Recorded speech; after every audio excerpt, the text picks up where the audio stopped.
Why do some people do so well in life, while so many more do not? And the first thing let's talk about is the magic word.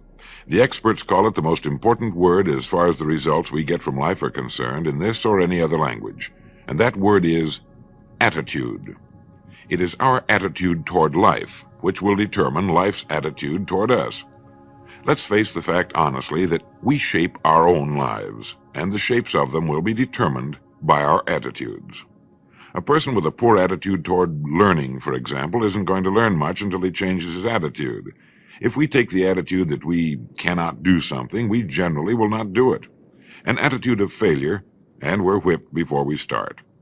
So we know then that what we receive from life, what we accomplish or fail to accomplish, is due in large measure to our overall attitude.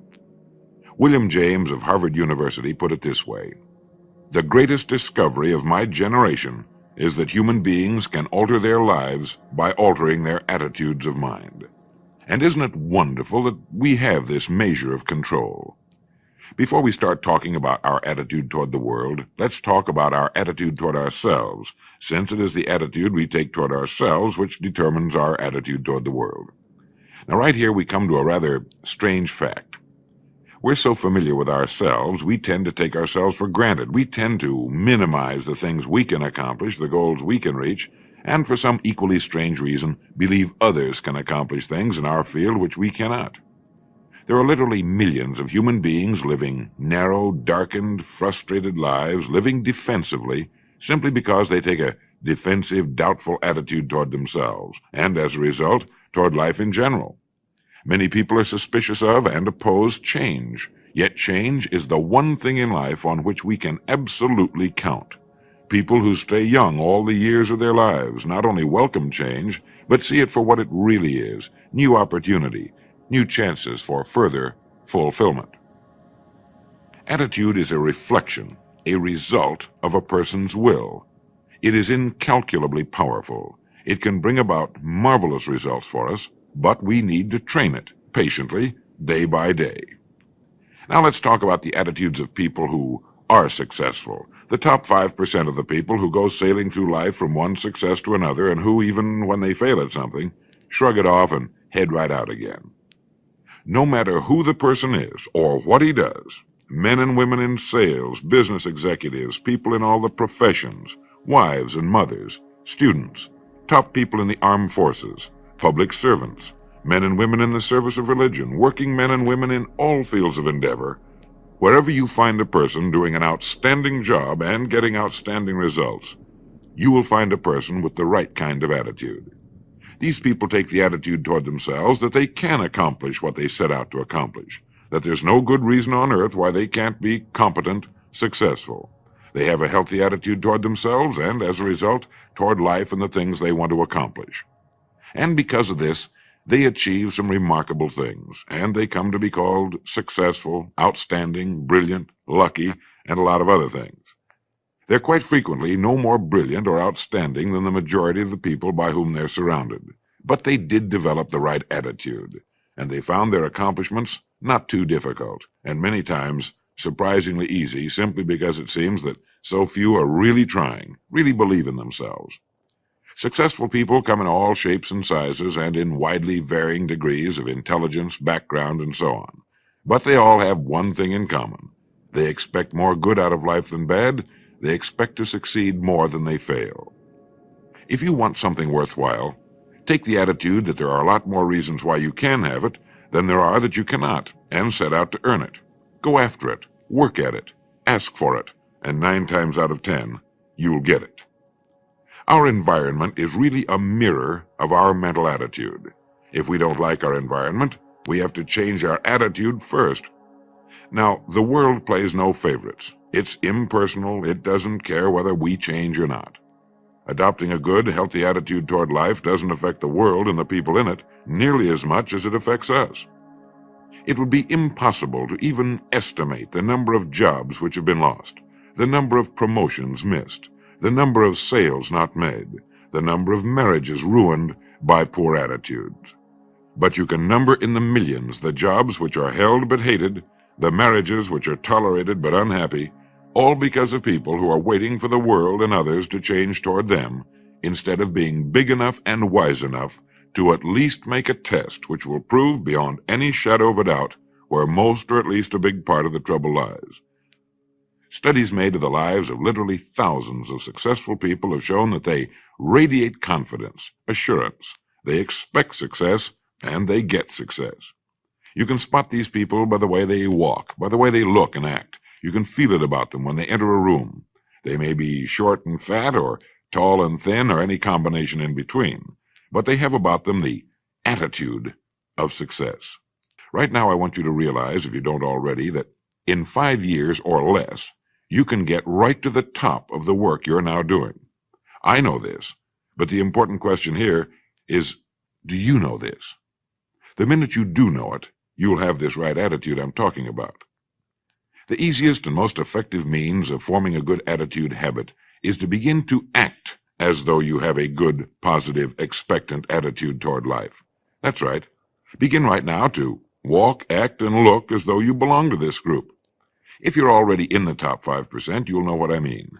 If you've never tried it, you'll be amazed at what happens. Actions trigger feelings, just as feelings trigger actions.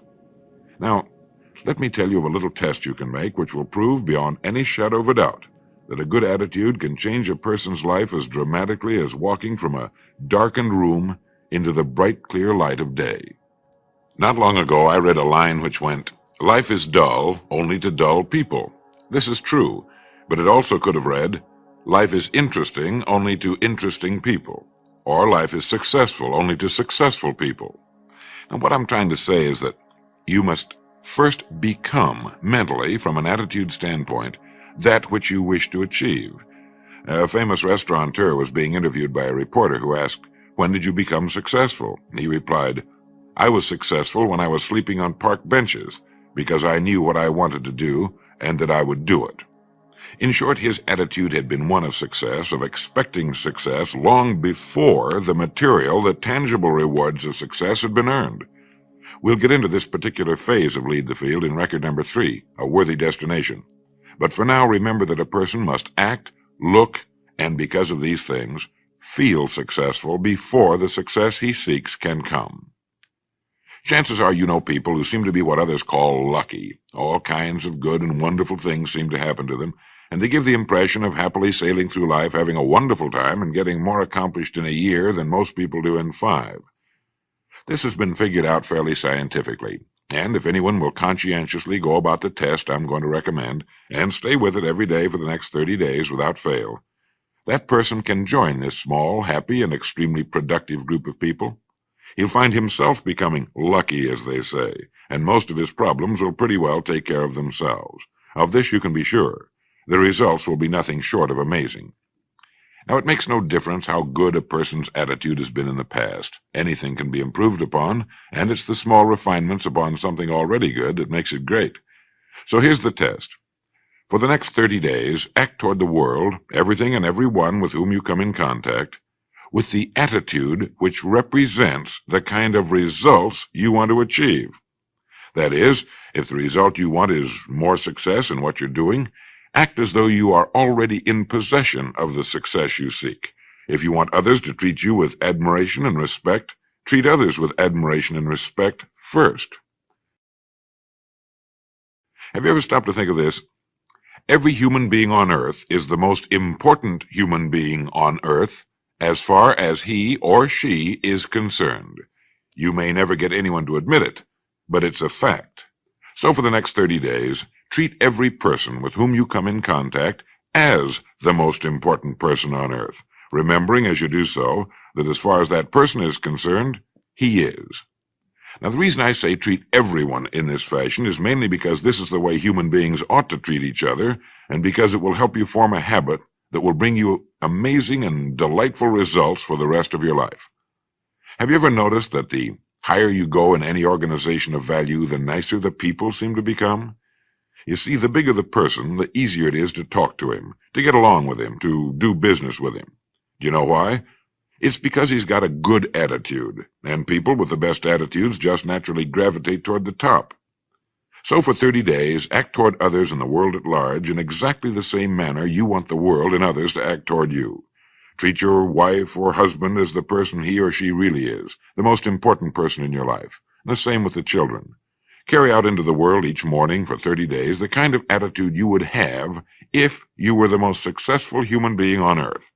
And notice how it quickly develops into an habitual attitude. When a person does this, he should realize he has already placed himself on the road to what he seeks. He is right now in the top 5% of the people in this or any other country. He has prepared the ground and planted the seed. He has made of himself a magnet, an embodiment of that which he seeks. Before metal can be cast into a desired shape, the mold, the expectant receptacle, must first be fashioned.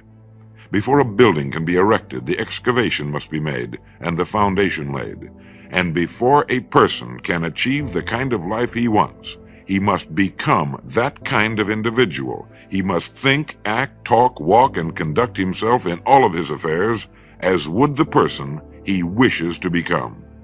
He is then actually that person, and the things that person would have and do will naturally come to him. Almost immediately, a change will be noticed. Irritations that used to frustrate and annoy disappear. When some less informed individual gives you a bad time, stay on the track. When someone cuts in front of you with his car or acts in any other manner that shows his ignorance and lack of courtesy, don't permit yourself to drop to his level.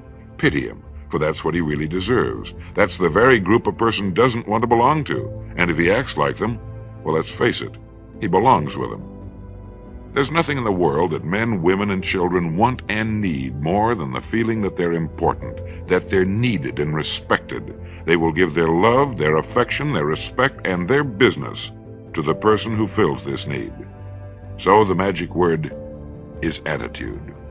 And in summing up, a few points to keep in mind. 1. It is our attitude at the beginning of a task which, more than anything else, will affect its successful outcome. 2. It is our attitude toward life which determines life's attitude toward us. 3. We are interdependent. It is impossible to succeed without others, and it is our attitude toward others which will determine their attitude toward us. 4. Before a person can achieve the kind of life he wants, he must become that kind of individual. He must think, act, talk, walk, and conduct himself in all of his affairs as would the person he wishes to become. 5. The higher you go in any organization of value, the better will be the attitudes you'll find. 6. Your mind can hold only one thought at a time, and since there's nothing at all to be gained by being negative, be positive. 7. The deepest craving of human beings is to be needed, to feel important, to be appreciated. Give it to them, and they'll return it to you. 8. Look for the best in new ideas. As someone said, I've never met a person I couldn't learn something from. 9. Don't waste valuable time broadcasting personal problems. It probably won't help you. It cannot help others. 10. Don't talk about your health unless it's good. 11. Radiate the attitude of well-being, of confidence, of a person who knows where he's going. This will inspire those around you, and you'll find good things will begin happening to you. And 12, lastly, for the next 30 days, treat everyone with whom you come in contact as the most important person on earth. If you'll do this for 30 days, you'll do it for the rest of your life. Remember the words of Walter Dill Scott of Northwestern University. Success or failure in any undertaking is caused more by the mental attitude even than by mental capacities. Thank you.